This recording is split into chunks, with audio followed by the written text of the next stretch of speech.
Alors, bonjour Frédéric, j'espère que tu vas bien. Merci d'être là. Bonjour Verena. Bon, pour ceux qui ne me connaissent pas, donc je suis Verena, je suis coach en estime de soi et thérapeute spécialisée dans les relations toxiques.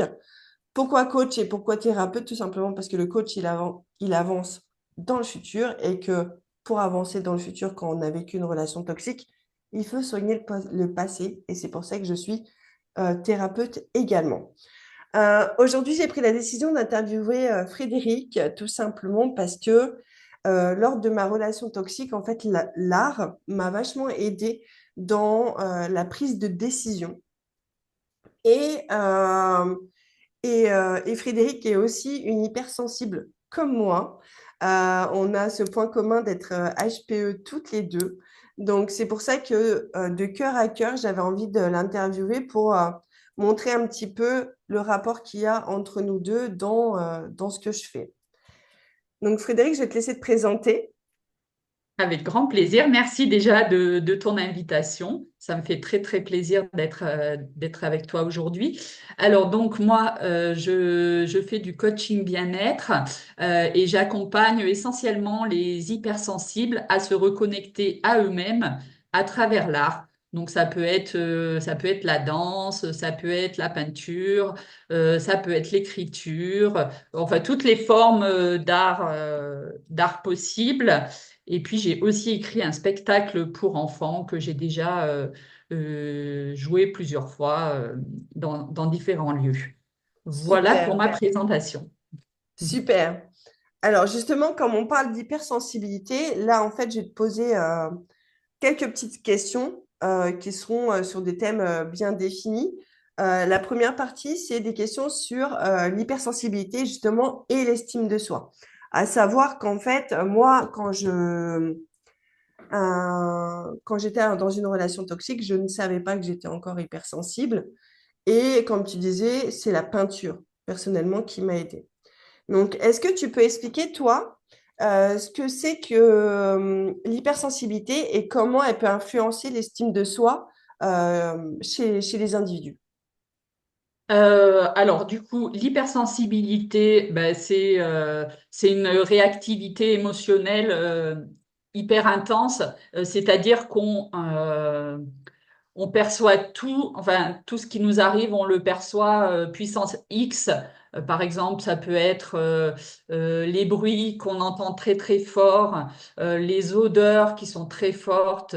Ça peut être des fois quand on nous touche, ça peut nous faire mal sur la peau, ou alors aussi des fois la lumière qui est trop puissante, ça nous fait mal aux yeux.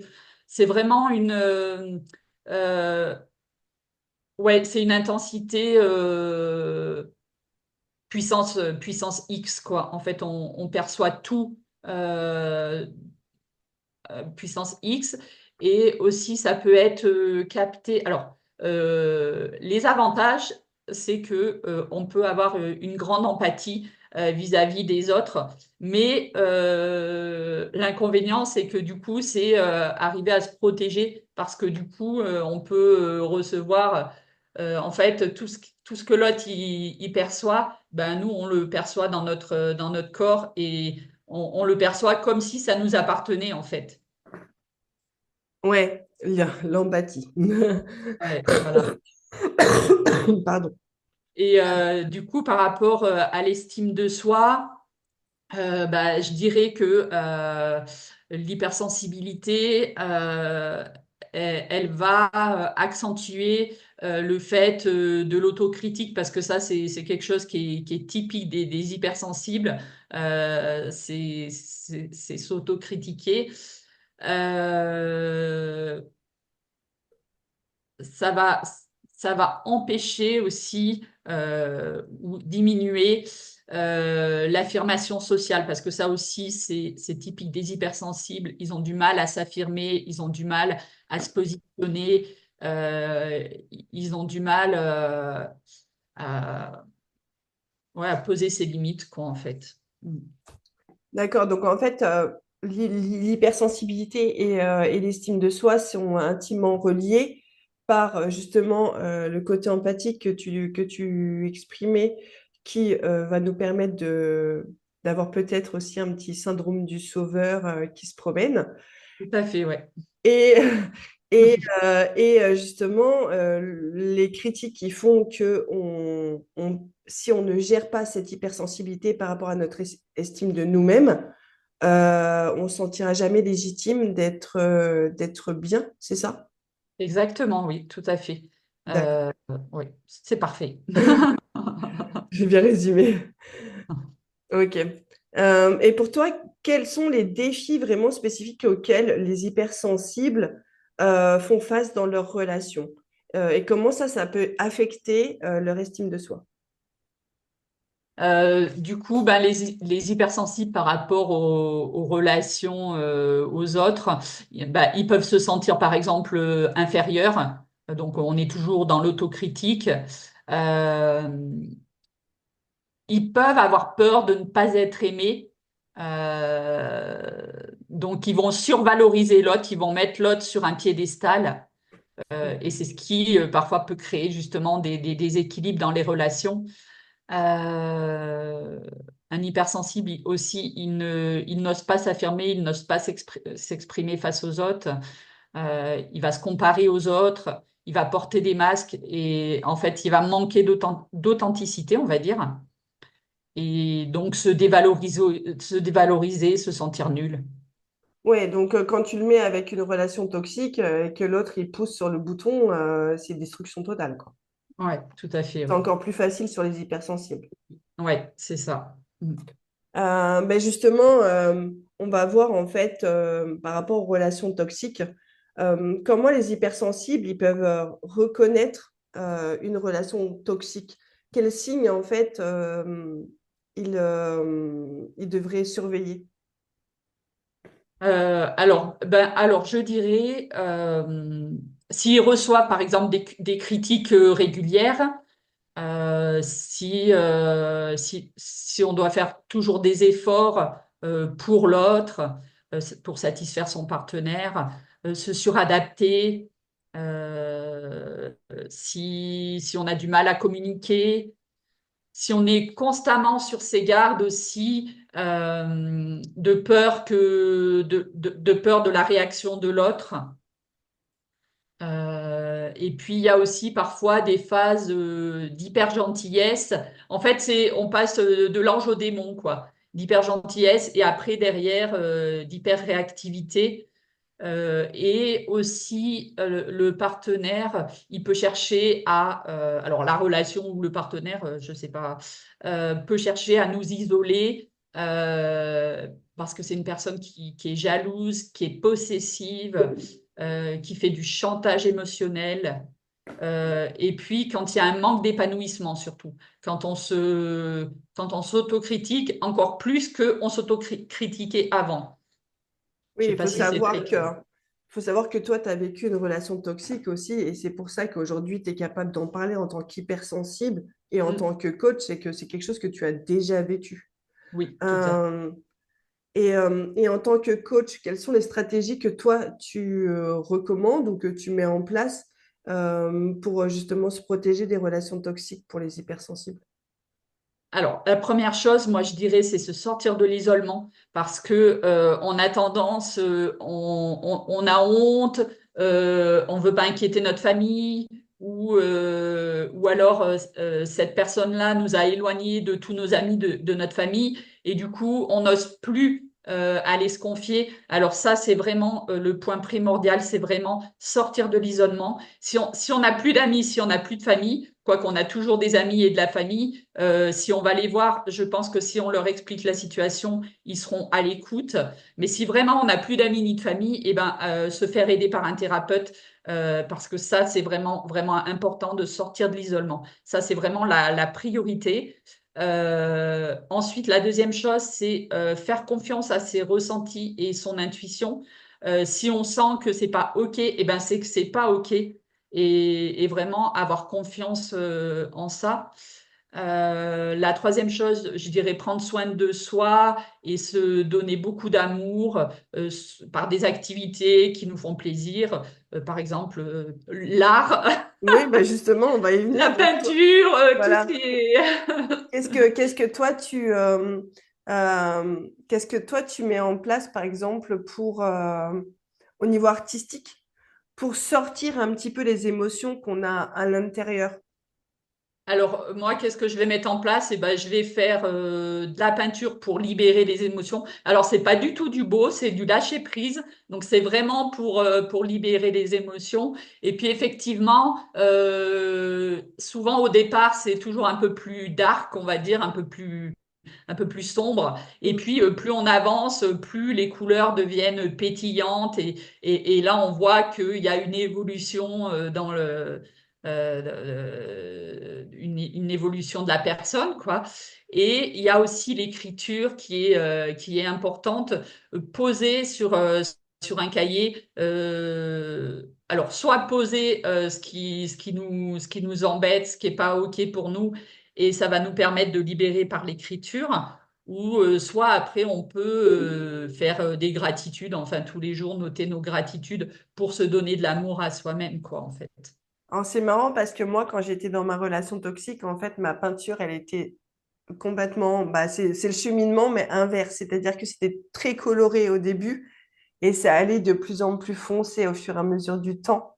Et Hmm. effectivement, moi aussi, je conseille en fait ce travail d'écriture avec mes clients parce que il faut réussir à poser et le fait qu'on pose, bah, ça nous fait prendre conscience.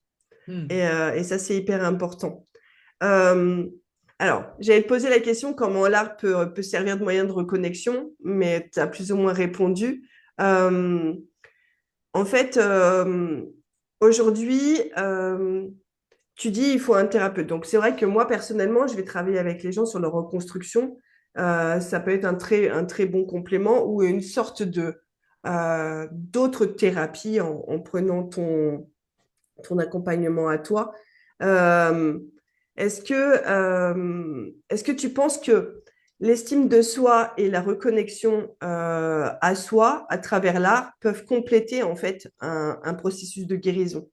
C'est-à-dire, est-ce que je peux concrètement t'envoyer des clients en disant, bah voilà, si il y a des exercices que vous avez envie de faire avec Frédéric, est-ce que je peux le faire? Oui, je pense que c'est vraiment complémentaire. C'est ce que je te disais. Vraiment, nos pratiques sont vraiment complémentaires. Euh, euh, Parce que voilà, toi, tu vas plus diriger la personne pour qu'elle reconnecte pas avec ce genre de relation et puis pour guérir aussi toutes les blessures. Et moi, je vais juste impulser un peu de joie dans tout ça et ramener de la fluidité, ramener de l'amour de soi aussi. C'est vraiment ça, tout ce qui est artistique, ça nous permet de nous reconnecter à notre intérieur, à nos émotions. Et je pense que vraiment nos deux pratiques sont complémentaires. Et effectivement, je pense que dans une guérison, c'est bien d'avoir les deux pratiques, quoi, du coup, pour Oui, avoir moi, une je suis guérison plus pleine. cartésienne. Je travaille sur du concret, sur de l'estime de soi, sur du développement personnel et sur de l'écriture. Toi, tu es plus dans le lâcher prise. Alors, en plus, Spontanéité, ouais, c'est voilà, ça. dans le lâcher prise, moi, je travaille plus sur de la méditation, de la visualisation. Donc, c'est vraiment complètement différent. Euh, je ne peux pas me permettre de proposer des séances artistiques à mes clients. Je pourrais, mais bon, ce serait niveau maternel, donc tout va bien. Euh, euh, c'est bien parce qu'en fait, tu réponds par anticipation à toutes les questions que je voulais te poser, donc Euh, donc c'est cool. Désolée. Non, mais c'est Alors, cool. Non, mais c'est cool. C'est bien. je voudrais partager un truc. En fait, nos deux énergies, c'est comme si toi, tu étais l'énergie yang et moi l'énergie yin. Et justement, c'est ce qui permet d'avoir l'équilibre parfait. C'est Voilà. ça. C'est ça. En plus, on nous l'a dit toutes les deux qu'on était le yin et le yang, c'est assez marrant. Euh, Maintenant, je voudrais te poser des questions sur un peu l'impact et l'inspiration. Est-ce que tu peux me partager une histoire d'un de tes clients qui a utilisé l'art justement pour se reconstruire en ce qui concerne l'estime de soi? Ben, en fait, je vais pas parler d'un de mes clients, mais je vais parler de mon expérience personnelle. Oui, Moi, j'ai été dans une relation pervers narcissique pendant 5 ans. Et puis, j'ai pété un câble. On va dire ça comme ça. comme beaucoup, malheureusement. J'ai été diagnostiquée bipolaire. Et puis, j'étais à l'hôpital, sous cachet. Pendant 3 ans, j'étais complètement out. Et au bout de 3 ans, j'ai dit, bon, maintenant, il faut que je commence à trouver mes propres solutions pour me guérir. Et c'est là que j'ai commencé à m'intéresser déjà au coaching, au développement personnel. Et c'est le développement personnel qui m'a amené à me reconnecter à l'art. Et du coup, là, j'ai commencé des choses toutes simples, à faire du coloriage, colorier des mandalas. Ça, c'est des choses toutes simples, mais qui sont vraiment super. Ouais, génial pour le J'adore. lâcher prise, ça, oui. Ouais, c'est ça. Écouter de la musique aussi, des musiques relaxantes qui permettent. C'est vraiment tout ça, toutes ces techniques. Et puis après, j'ai été un petit peu plus loin. J'ai commencé à faire des tableaux de visualisation. Voilà, j'ai fait plein de petites choses comme ça dans mon cheminement. J'ai fait de la peinture, j'ai fait beaucoup de peinture qui m'ont permis d'être qui je suis aujourd'hui. Et c'est pour ça que je propose ces accompagnements aujourd'hui, parce que je sais que pour mon cas personnel, ça a été hyper, c'était une grande guérison, quoi. Ben voilà, j'ai à cœur maintenant d'accompagner les personnes dans ce sens, d'accompagner les hypersensibles, parce qu'à l'époque, j'avais pas non plus on m'avait pas donné de règles, comment faire, quoi, en fait. Je me suis débrouillée par moi-même, j'ai fait mon cheminement moi-même, et maintenant, j'ai à cœur de vouloir faciliter la vie aux gens et de vouloir leur faire gagner des années finalement. Oui, en fait, tu partages dans ce que tu dis, tu partages ce que je partageais il y a quelques jours. En France, on n'est vraiment pas accompagné pour ce genre de situation. Euh, il faut savoir que le boulot d'un psy et le boulot d'un thérapeute est complètement différent. Aujourd'hui, des psys qui vont vous aider, il y en a plein. Le travail d'un psy est beaucoup plus long. Alors attention, je ne critique absolument pas parce qu'on peut même travailler en complémentarité avec un psychologue, mais c'est vraiment beaucoup, beaucoup plus long. On va travailler sur les traumas du passé chez un psychologue, mais on ne va pas forcément travailler sur la reconstruction future. Et qu'aujourd'hui, en France, on est extrêmement mal loti en ce qui concerne justement l'accompagnement du futur après un trauma comme ça. Et heureusement qu'il y a des personnes comme nous qui font la guerre justement pour que tout le monde puisse se reconstruire, pour avoir un monde meilleur. Euh, Aujourd'hui, en fait, quelles ressources tu peux recommander pour explorer justement davantage tout ce qui est un petit peu artistique? Est-ce qu'il y a des livres que tu as lus qui font que tu as réussi à te reconnecter justement à ton côté artistique? Non, en fait, comme j'ai dit tout à l'heure, moi je suis plutôt dans le yin, donc dans le lâcher prise. Alors oui, des livres j'en ai lus, mais pas spécialement sur le côté artistique. Non, vraiment c'est la pratique, c'est la pratique. Et commencer juste par, c'est vraiment des choses simples en fait.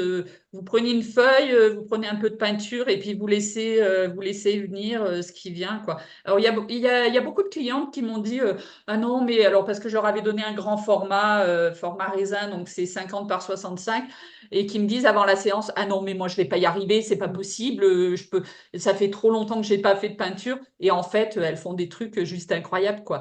Et des fois vraiment, ouais, il y a des peintures qui sont vraiment très très belles. Et ça me fait chaud au cœur, je trouve ça incroyable. Donc des trucs tout simples.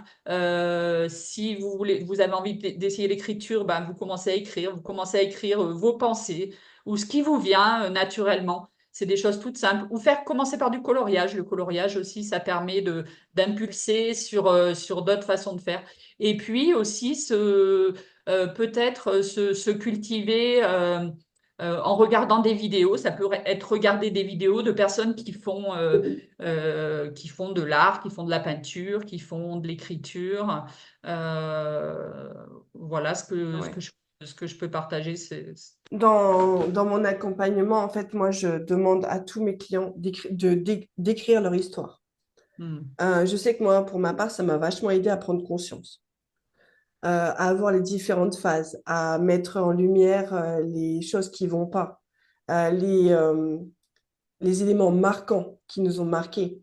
Parce que sur une relation de 10 ans, c'est pas un livre qu'on va écrire, mais une encyclopédie. Mais, Hmm. mais à côté de ça, l'écriture, effectivement, je valide totalement par rapport à ça parce que c'est tellement bénéfique pour justement avoir le déclic de ce qui va pas dans notre relation Hmm. et, euh, et trouver justement ces phases de lâcher prise. Parce que comme je dis beaucoup, en fait, moi, je crée des superwoman parce que dans la vie, nous, en tant que femmes, pour moi, c'est ce qu'on doit être avec tous les fardeaux qu'on doit porter sur nos épaules, que ça soit avec une relation toxique ou pas, hein, d'ailleurs. Euh, mais en fait, si on n'a pas ces moments de lâcher prise, ça peut créer une pression juste énorme sur nos épaules. Donc, le lâcher Hmm. prise est tellement important dans la Merci. vie de n'importe qui. Hmm. Euh, Combien de personnes, bon, qui n'ont pas forcément de baignoire, mais ne prennent pas un bain, juste un bain, où on se dit là, on lâche tout, Ouais. ou alors ne vont pas se promener dans la nature. On sait toutes les deux Hmm. à quel point c'est Ah oui, la important, nature aussi, la ouais, c'est. reconnexion à la nature. Moi, personnellement, aujourd'hui, comme disent mes enfants, je fais ma mamie, mais moi, je brode beaucoup. Et c'est pour Hmm. lâcher prise à moi, parce que pendant ce temps-là, en fait, mon cerveau, il Il est plus fonctionne pas du coup. c'est ça, il est que concentré là-dessus. Et, euh, et donc voilà, c'est vraiment important de prendre en compte tout, quoi. C'est pour ça que je voulais t'interviewer aussi, c'est de prendre en compte tous les éléments d'une reconstruction. Et Hmm. que moi, je travaille aussi avec une naturopathe et je ferai un interview avec elle parce que ça fait aussi partie de la reconstruction. Moi, je suis anti-médicaments et je reste persuadée que quand on veut vraiment s'en sortir, quand on a vraiment envie de gagner du temps sur notre reconstruction, parce que ça peut prendre 10 ans, hein, sinon si on fait tout comme ça tout seul, ben, en fait, on lâche le psychiatre, on lâche le psy, et puis on avance avec quelqu'un qui, en très peu de temps, peut justement nous sortir de tout ça. Et, Hmm. euh, et c'est pour ça que j'ai voulu te faire intervenir, parce que nos histoires se ressemblent beaucoup, Hmm. parce que tu es devenu qui tu es aujourd'hui, justement parce que tu as vécu ça. C'est ça. Euh, et que ça aurait peut-être jamais été le cas si tu n'avais pas vécu ça. Et qu'aujourd'hui, tu es une personne, une étoile filante qui va grandir, continuer à grandir et tu mérites d'être connue. Merci. Toi aussi, tu mérites d'être connu. Mais on va l'être, on On est est des sûr. étoiles filantes. C'est ça, exactement, avec des cœurs partout. Mais, euh, mais écoute, Frédéric, je te remercie. Si vous avez envie de contacter Frédéric, elle mettra son lien ou ses coordonnées sous la vidéo. Et comme ça, vous pourrez directement la contacter par la suite si vous en avez envie. Je vous souhaite une très bonne journée. Je vous dis à bientôt. Merci beaucoup.